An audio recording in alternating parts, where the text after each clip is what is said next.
नागपूर पोलिसांचे उपायुक्त निकेतन कदम आणि शशिकांत सातव यांच्याशिवाय आणखी एक उपायुक्त जे आहेत ते कालच्या संपूर्ण हिंसाचारामध्ये गंभीररित्या जखमी झाले आणि ते नागपूरचे वाहतूक उपायुक्त अर्चित चांडक सर आहेत।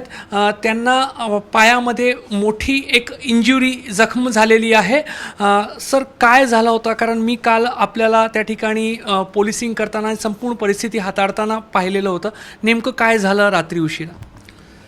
हो, काल 17 तारखेला जे काही हे यात सुरू झाला होता, म्हणजे जेव्हा हे दगडफेक सुरू झाली होती 8:15 साडेआठ वाजताच्या दरम्यान सुरू झाली होती, तेव्हाच आमचा टीअर गॅस शेलचा वापर आणि जे काही योग्य ती प्रोसिजर असतात लॉ अँड ऑर्डर हँडल करण्यासाठी ते आमचा सुरू होता। आमचे शील्ड्स पण होते, हेल्मेट पण घातलं होता, परंतु एक काय मोठा एक कॉन्क्रीटचा बोल्डर आतमध्ये आला आणि ते रोलिंग असा येऊन माझे नीवर जे घुटणं आहे त्याच्यावर लागला आणि तेव्हा मला फील झाला होता की काही मोठा लागलेला आहे, परंतु तेच तेव्हा जस्ट स्टार्ट झाला होता पूर्ण हे परिस्थिती दगडफेक।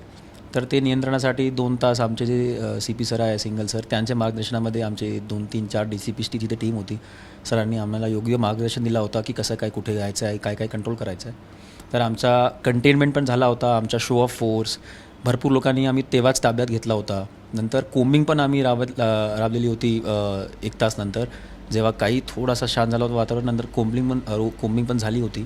तर हे 11 वाजे 10:30-11 वाजेपर्यंत हे जे काही महल एरिया जिथे झालेला होता व्हायलन्स ते कंटेन झाला, परंतु 11 वाजते 8:30 ते 11 दरम्यान हे लिंपिंग करून मी करत होता काम, परंतु 11 वाजता हे समजलं की आता शक्य होणार नाही, कारण की भरपूर तिथे स्वेलिंग झाली होती आणि इंटरनल ब्लड अक्युम्युलेशन भरपूर झाला होता।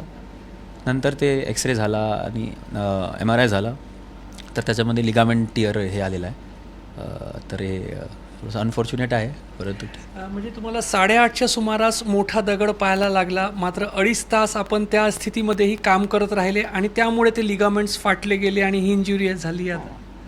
हो, म्हणजे हे आमचं कर्तव्य आहे। आम्ही नॉट जस्ट मी, आमचे CP सर, आमचे सर्व DCP, सर्व ACPs, PI सर्वांना काही छोटी मोठी काही होती। आता हे दुर्दैवाने हे एकदम नीवर लागला आणि ते लिगामेंट टिअर झाला आणि ते ॲक्च्युली तेव्हा स्टार्ट झाला होता, तर ते शक्य नव्हता तिथे जाऊन तिथून निघून कुठे हॉस्पिटलला जाऊन, कारण की आमचा role as leader I mean as police उपायुक्त वेगळी टीम्स आमच्या आतमध्ये असतात, आमचे निगराणीमध्ये असतात, तर त्यांना लीड करायचं आहे आणि ते जे काही कायदा सुव्यवस्था तिथे ठेवायचं आहे, तर अहम एक भूमिका असते। आणि सर्व जे आमचे पोलीस कर्मचारी अधिकारी सर्वांनी खूप म्हणजे आता जे झालं आहे ते अनफॉर्च्युनेट आणि अयोग्य आहे डेफिनेटली, परंतु झाल्याच्या नंतर कसा काय कंटेन करायचं आहे आणि कोणाचा जीव झाला नाही पाहिजे आणि एक कंटेनमेंट झाला पाहिजे, ते सर्वांनी ते खूप काबिल तारीफाने हे केलेलं आहे कारवाई। सर, तुम्ही वाहतूक शाखेचे उपायुक्त आहात, वाहतूक सांभाळणं तुमचं आणि तुमच्या टीमचं काम आहे। नागपुरात आम्ही पाहत असतो तुम्हाला वाहतुकीची संपूर्ण व्यवस्था सांभाळताना। काल तिथे दंगल सदृश स्थितीमध्ये अगदी पांढऱ्या रंगाचे कपडे घातलेले तुमचे वाहतूक पोलीससुद्धा त्या ठिकाणी दंगल शमवण्यासाठी आणि कायदा सुव्यवस्था प्रस्थापित करण्यासाठी वाहतूकची टीम पण काम करत होती।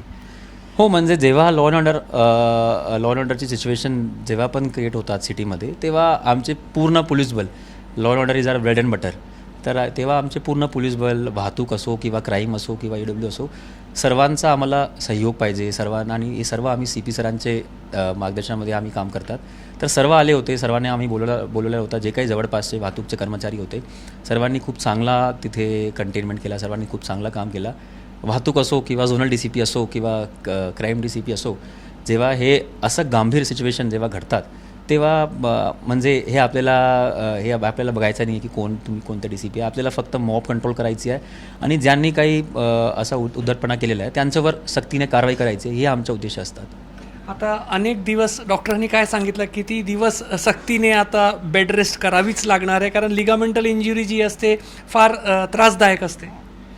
डॉक्टरने 6 वीक सांगितलेलं आहे की स्ट्रिक्टली बेड रेस्ट, परंतु आता बघूया 1-2 आठवड्यानंतर कसा काय रिकव्हरी आहे। आणि खूप अनफॉर्च्युनेट आहे, कारण की एक पोलीस अधिकाऱ्याला कधी हे छान वाटत नाही बेड रेस्ट, कारण की आम्ही नेहमी आमच्या कर्तव्य पाळत असतात आणि we are always on field, we like to be on field, we like to work for people, तर हे अनफॉर्च्युनेट आहे। परंतु सर्व एक टीमनी काल एक प्रॉपरली हाताळली आणि सिच्युएशन कंट्रोल केली. ते एक ॲटलिस्ट एक सॅटिस्फॅक्शन आहे की काही कोणाचा जीव गेला नाही. आणि जे काही खूप भरपूर आग पण लागली होती, तर फायर ब्रिगेडच्या कर्मचाऱ्यांना पण खूप सपोर्ट केला, त्यांना पण प्रोटेक्टिव्ह हे दिला.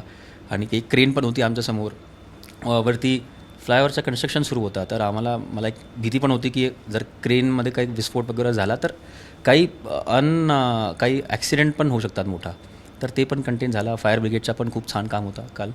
तर एक टीमवर्क होता आणि अनफॉर्च्युनेट आहे जे झालेलं आहे. आता सर्वांना एक विनंती आहे की शांततेत पूर्ण एक आपले जे नागपूर शहराची प्रतिमा आहे ते शांततेत राखावी आणि पोलिसांना सहकार्य करावे. तर एका माथेफिरूने एक दगड भिरकावला. मोठ्या आकाराचा तो दगड होता. तो अर्चित चांडक यांच्या गुडघ्यावर येऊन लागला. त्याच्यानंतर 2.5 तास ते त्या ठिकाणी पोलिसिंग करत होते आणि आता 6 आठवडे त्यांना अशाच पद्धतीने बेड रेस्ट करावा लागणार आहे. त्यामुळे कायदेसुव्यवस्थेची स्थिती निर्माण होते. काही माथेफिरू रागाच्या भरात काहीही गोष्टी करतात, मात्र त्याचे परिणाम पोलिसांना कशा पद्धतीने भोगावे लागतात त्याचा एक दुर्दैवी उदाहरण म्हणावा लागेल की अर्चित चांडक यांना पुढील 6 आठवडे अशाच पद्धतीने पलंगावर बेडवर राहण्याची एक वेळ जी आहे ती त्यांच्यावर आलेली आहे. मात्र कायदा सुव्यवस्था नागपूरची राखली जावी यासाठी त्यांनी इंजुरी झाल्यानंतरही 2.5 तास जवळपास त्या ठिकाणी आपला कर्तव्य बजावला. हेही विसरून चालणार नाही. कॅमेरामॅन अतुल हिरडेसह रजत वसिष्ठ, ABP माझा, नागपूर. ABP माझा, उघडा डोळे बघा नीट.